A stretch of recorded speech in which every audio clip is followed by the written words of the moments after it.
Movie की starting scene में हम एक साइंटिस्ट जो कि कहानी का मेन कैरेक्टर है उसे देखते हैं, जिसका नाम सेबास्टियन होता है। वो एक ऐसा साइंटिस्ट था जिसने इतने साल की मेहनत लगाकर एक ऐसी मेडिसिन इन्वेंट कर दी जिससे वो किसी भी लिविंग थिंग, जिनमें इंसान और जानवर इंक्लूड है, उन्हें गायब कर सकता था। लेकिन वो ऐसी मेडिसिन बनाने में कामयाब नहीं हुआ जिससे वो इनविजिबल थिंग्स यानी गायब हुई चीजों को वापस ला सके। और पिछले 1 साल से वो इस प्रोजेक्ट पर काफी वर्क कर रहा था जिससे वो मिसिंग हुई चीजों को वापस लाने में कामयाब हो जाए। वो इस पर काफी स्ट्रगल करता है और फाइनली उसकी मेहनत रंग ले आती है, यानी वो ऐसी मेडिसिन बनाने में कामयाब हो चुका था जो गायब हुई चीजों को वापस ला सके। असल में उसने गायब होने वाली मेडिसिन से बहुत सारे एनिमल्स को गायब किया हुआ था जिन्हें वो वापस लाना चाहता था। लेकिन अब जबकि वो इस मेडिसिन को बनाने में कामयाब हो गया था तो वो इस बात को अपने बाकी कोलीग साइंटिस्ट से शेयर करता है और उन्हें लैब में आने के लिए कहता है। लैब में एक गोरिल्ला था जिसे उन्होंने गायब किया हुआ था। वो लोग उसे काफी मेहनत लगाकर पहले तो बेहोश करते हैं और बाद में उसे बेड पर लेटाकर उसके हाथ पांव बांध दिए जाते हैं और वो उसमें वो मेडिसिन इंजेक्ट करते हैं जो कि सेबास्टियन ने बनाई थी गायब हुई चीजों को वापस लाने के लिए। और जब वो उसके अंदर वो मेडिसिन इंजेक्ट करते हैं तब उसे काफी डिफिकल्टी का सामना करना पड़ता है क्योंकि उसकी हार्ट बीट बढ़ जाती है और उस गोरिल्ला की हालत देखकर ऐसा लग रहा था कि अब वो नहीं बच पाएगा। लेकिन वो उसको बचाने की काफी कोशिश करते हैं, उसके हार्ट को शॉक देते हैं जिससे इस गोरिल्ला की हार्ट बीट नॉर्मल होने लगती है और आहिस्ता आहिस्ता उसकी सारी बॉडी स्टेबल हो रही थी और गोरिल्ला पूरी तरह अपनी बॉडी में वापस आ जाता है। अब क्योंकि वो ऐसा करने में कामयाब हो जाते हैं तो वो सब काफी खुश हो जाते हैं क्योंकि उनकी इन्वेंट, उनके एक्सपेरिमेंट्स कामयाब जो हो गए थे। फिर यहाँ पर हमें ये पता चलता है कि सारे एक्सपेरिमेंट्स मिलिट्री के लिए हो रहे थे और उन लोगों की मिलिट्री के साथ एक मीटिंग होती है जिसमें सेबास्टियन ये झूठ बोल देता है कि अभी तक उसने कोई सक्सेस हासिल नहीं की है और वो कामयाब होने के लिए और मजीद टाइम मांगता है। तब मिलिट्री उसे कहती है कि तुम तो पहले ही बहुत टाइम ले चुके हो और अगर तुमने जल्दी से कोई रिजल्ट नहीं दिया तो हम तुम्हारे रिप्लेसमेंट में किसी और को ले आएंगे। और जब वो लोग बाहर आते हैं तब सेबास्टियन के साथी, जिसमें लड़की का नाम लिंडा और लड़के का नाम मैथ्यू होता है, वो उससे पूछते हैं कि तुमने मीटिंग में झूठ क्यों बोला कि तुमने सक्सेस हासिल नहीं की जबकि तुम तो सक्सेस हासिल कर चुके हो। वो कहता है इसलिए क्योंकि मैं इस मेडिसिन को किसी इंसान पर चेक करना चाहता हूँ, टेस्ट करना चाहता हूँ। और वो इंसान कोई और नहीं बल्कि वो खुद था, सेबास्टियन था, जिस पर वो अपने बाकी कोलीग से मीटिंग करता है। और वो यहाँ पर भी अपने कोलीग से झूठ बोल देता है कि आर्मी ने हमें इस मेडिसिन को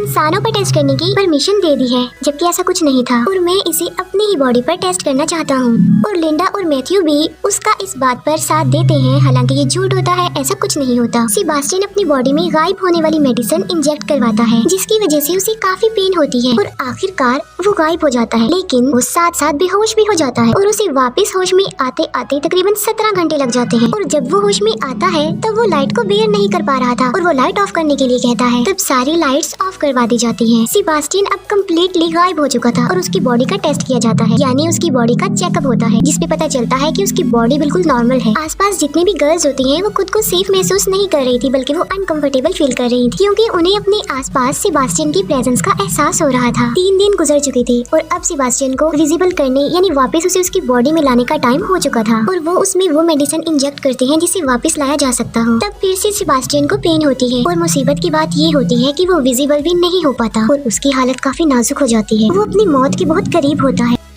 अब क्योंकि उनके पास और कोई रास्ता नहीं होता तो वो सेबास्टियन को एक मास्क पहना देते हैं ताकि वो सब उसे देख सके। और इस बात को लेकर सेबास्टियन काफी गुस्सा हो जाता है और उसकी मैथ्यू से बहस हो जाती है। वो उस पर शाउट करता है कि 10 दिन में जितनी तुमने मुझे पेन दी है, जितना लाइट में जलाया है, उसकी पेन सिर्फ मैं ही महसूस कर सकता हूँ। अब क्योंकि सेबास्टियन विजिबल नहीं हो पा रहा था तब उसकी मेंटल स्टेट भी खराब हो रही थी। इतने दिन से वो इनविजिबल था और काफी परेशान था जिसकी वजह से वो यहाँ से जाना चाहता था। और एक दिन तंग आकर सेबास्टियन लैब से बाहर चला जाता है और सीधा अपने घर आ जाता है। घर आकर वो अपनी नेबरहुड की एक लड़की को देखता है जिस पर वो पिछले कुछ अरसा से नजर रख रहा था। सेबास्टियन अपना मास्क उतार देता है और उस लड़की के घर की डोरबेल बजाता है और जब वो दरवाजा खोलकर देखती है तब वहाँ पर कोई भी नहीं होता क्योंकि सेबास्टियन इनविजिबल जो था और वो उसके घर में घुस जाता है। लिंडा सेबास्टियन के घर आती है और वो देखती है कि वहाँ पर उसका मास्क पड़ा हुआ है जिसे देखकर वो डर जाती है। लिंडा वापस लैब में आती है और अपने बाकी कोलीग से वो मीटिंग करती है कि सेबास्टियन हमारे लिए किसी खतरे से खाली नहीं है क्योंकि वो मास्क के बगैर घूम रहा था और इनविजिबल भी था। और तभी वहाँ पर सेबास्टियन आ जाता है। लिंडा उसे वार्न करती हुए कहती है कि अगर तुमने आज के बाद ऐसा किया तो वो मिलिट्री को तुम्हारी शिकायत कर देगी। तब सेबास्टियन लिंडा की इस बात पर एग्री हो जाता है लेकिन अभी भी सबके दिल में डर था क्योंकि सेबास्टियन दिमागी तौर पर काफी अजीब था और वो ये डिसाइड करते हैं कि वो हर वक्त सेबास्टियन पर नजर रखेंगे। हालांकि सेबास्टियन इनविजिबल होता है लेकिन उस लैब में एक ऐसा कैमरा था जो उसे इनविजिबल होने के बावजूद भी देख सकता था और इस बात का सेबास्टियन को भी पता था कि उस पर नजर रखी जा रही है जिसकी वजह से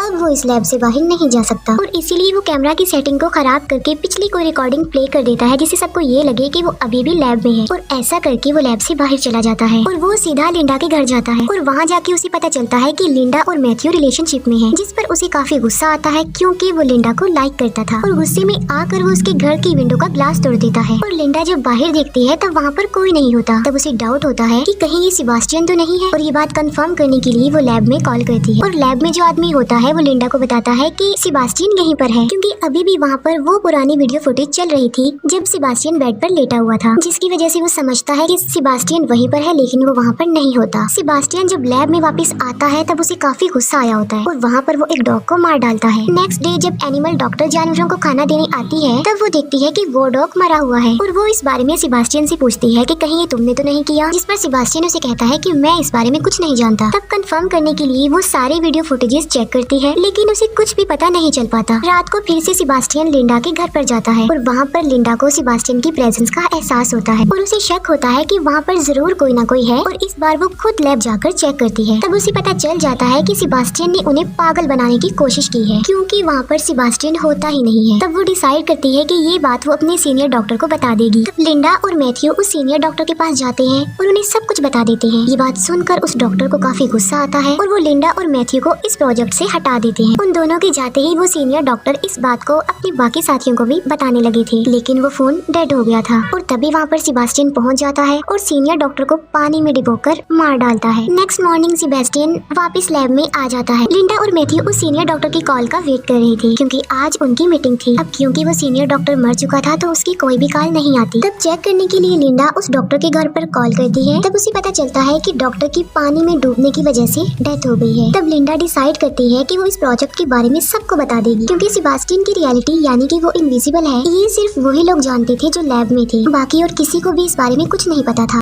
और जब वो कॉल मिलाती है तब उसका फोन भी डेड हो चुका था, और तब वो वहाँ से बाहर निकलने की कोशिश करते हैं, लेकिन कोई भी डोर ओपन नहीं हो रहा था, क्योंकि सेबास्टियन ने सब डोर्स के कोड इनएक्टिव कर दिए थे और वहाँ पर सिर्फ सेबास्टियन का कोड ही एक्टिवेट हो रहा था। वो लोग डिसाइड करते हैं कि कुछ भी हो जाए वो सेबास्टियन को पकड़ के ही रहेंगे, क्योंकि अभी भी वो उसी लैब में ही था। उनमें से एक लड़की जिसका लैब में कुछ रह गया था, और जब वो वापस उसे लेने जाती है तब सेबास्टियन उसे मार डालता है। उन लोगों को पता चल चुका था कि सेबास्टियन उन्हें एक एक करके मार डालेगा, क्योंकि वो नहीं चाहता था कि किसी को भी उसकी रियलिटी पता चले कि वो इनविजिबल है। लैब में एक ट्रेसर की हेल्प लेकर वो सेबास्टियन की लोकेशन ढूंढ लेते हैं, और वहाँ पर उसे पकड़ने के लिए दो लोग जाते हैं। एक तो मैथ्यू होता है और दूसरा उसका फ्रेंड होता है। वहाँ पर सेबास्टियन मैथ्यू के फ्रेंड को इंजर्ड कर देता है। मैथ्यू सेबास्टियन पर फायरिंग भी करता है, लेकिन उसे कुछ भी नहीं होता, और वहाँ पर उसकी शैडोज नजर आने लगती हैं और वो वहाँ से भाग जाता है। मैथ्यू के फ्रेंड का काफी खून बह चुका था और उसे ब्लड की जरूरत थी। तब लिंडा की फ्रेंड ब्लड लेने जाती है, और वहाँ पर सेबास्टियन भी पहुँच जाता है और वो उस लड़की को मार डालता है, और इतनी ही देर में मैथ्यू का फ्रेंड भी मर जाता है। अब सिर्फ 3 लोग ही जिंदा बचे थे, जिनमें थी लिंडा, मैथ्यू और उनका वहाँ पर एक और फ्रेंड। अब वो लिंडा की फ्रेंड को ढूंढते हैं जो कि ब्लड लेने गई थी, और उसकी डेड बॉडी उन लोगों को एक फ्रीजर रूम में मिलती है। लिंडा और मैथ्यू के अलावा जो सर्वाइवर था सेबास्टियन उसे भी मार डालता है, और वो उसे लोहे के रॉड से मारता है। और जब मैथ्यू अपने फ्रेंड को बचाने की कोशिश करता है तब सेबास्टियन उसे भी इंजर्ड कर देता है। वो लिंडा और मैथ्यू को उस फ्रीजर रूम में बंद करके फ्रीजर ऑन कर देता है और उन लोगों को वहीं पर छोड़ देता है और वहाँ से चला जाता है। वो उन दोनों को कोल्डनेस की वजह से मारना चाहता था, और फ्रीजर का टेम्परेचर आहिस्ता आहिस्ता डाउन होता जा रहा था, लेकिन लिंडा फिर भी हिम्मत करके दरवाजा तोड़ने की कोशिश करती है, लेकिन वो ऐसा नहीं कर पाती। मैथ्यू जो कि काफी इंजर्ड था और इसी वजह से वो बेहोश होता है। फिर हम सेबास्टियन को देखते हैं जो कि अच्छे से रेडी हो जाता है और एक केमिकल को यूज करके एक बॉम्ब बनाता है, और बाद में उसका टाइमर सेट करके वहाँ से चला जाता है। दूसरी तरफ लिंडा भी मैग्नेटिक पावर का यूज करके दरवाजे को खोलने की कोशिश कर रही थी, और इस बार वो कामयाब भी हो जाती है और डोर ओपन हो जाता है। डोर ओपन होने के बाद वो मैथ्यू को वहाँ से निकालने लगती है और उसके पास आग जला देती है, क्योंकि उसकी बॉडी काफी ज्यादा ठंडी हो गई थी। और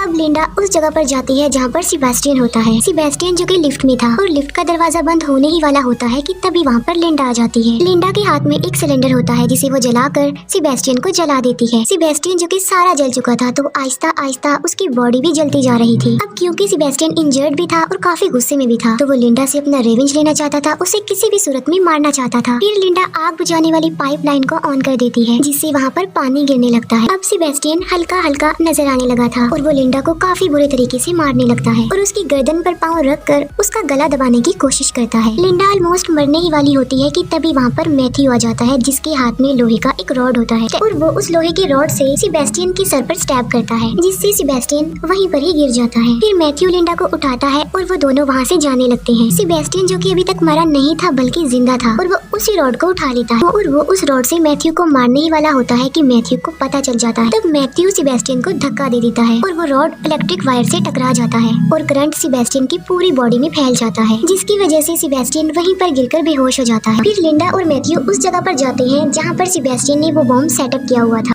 वो दोनों समझ चुके थे कि उनके पास टाइम कम है और वो इस बॉम्ब को एक्सप्लोड होने से नहीं रोक सकते और वो लोग यहाँ से बाहर भी निकलना चाहते हैं, लेकिन वो लिफ्ट के जरिए यहाँ से बाहर नहीं जा सकते थे क्योंकि सेबेस्टियन ने उनकी अराइवल और डिपार्चर इनएक्टिव कर दी थी और इसीलिए वो लोग इमरजेंसी एग्जिट जो लिफ्ट के साथ होती है उसके सहारे ऊपर चढ़ने लगते हैं और जब वो ऊपर जा रहे होते हैं कि तभी बॉम्ब ब्लास्ट हो जाता है और वो लोग ऊपर चढ़ रहे होते हैं कि नीचे से सेबेस्टियन लिंडा का पाँव पकड़ लेता है क्योंकि सेबेस्टियन अभी भी जिंदा था और मैथ्यू लिंडा को बचाने के लिए आगे बढ़ता है। लेकिन इससे पहले कि मैथ्यू उन लोगों तक पहुंचता, सेबेस्टियन लिंडा को लेकर लिफ्ट में आ जाता है। जब वो दोनों लिफ्ट में होते हैं तब लिंडा एक वायर जो कि लिफ्ट में लगी हुई थी उसे पकड़ लेती है और उस वायर के जरिए ये लिफ्ट ऊपर से नीचे आ रही थी। लिंडा अपने पाँव से एक बटन प्रेस कर देती है जिससे वो वायर लिफ्ट से अलग हो जाती है और सेबेस्टियन उस लिफ्ट के साथ नीचे जाकर गिरता है और नीचे ब्लास्ट की वजह से आग जल रही होती है जिसमें सेबेस्टियन जलकर मर जाता है और लिंडा आहिस्ता आहिस्ता मैथ्यू के पास आने लगती है। लिंडा मैथ्यू के पास पहुँच जाती है और वो दोनों बच जाते हैं और खुश होते हैं और इसके साथ ही ये मूवी यहीं पर एंड हो जाती है।